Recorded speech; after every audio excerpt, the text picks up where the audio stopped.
I don't believe that science is the only solution. I think science could be.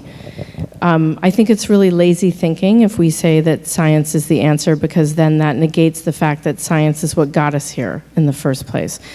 So science can create renewable energy, but science also brought us the atom bomb and plastic and the combustible engine and all these things that have created this environmental crisis that we live in right now.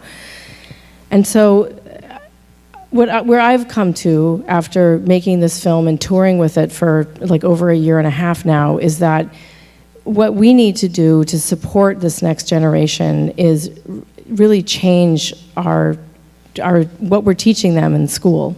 And that's not just science, that's also what we can do in the humanities.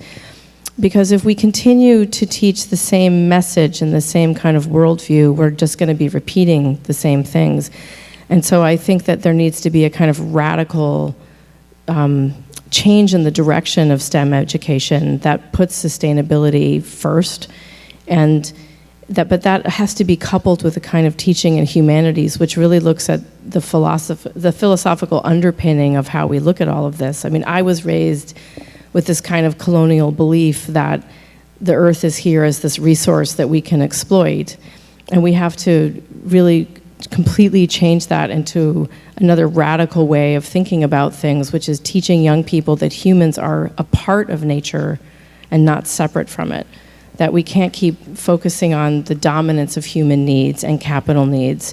And until we dismantle that kind of colonialist thinking, we have no chance of really changing things, because then we're just like I think kind of fiddling with the symptoms of things. So until we really start to change that mindset, and I think that there's cultures in our world who have always had this mindset, and we can make a decision to learn from these cultures at this moment. And I think that some of the younger climate activists right now are basically talking about this kind of radical transformation. That's the message that's coming from the climate strike and Fridays for Future.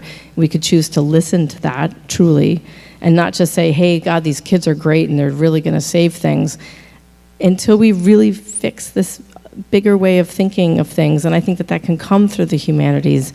Science will just continue to do the same thing. That's my opinion.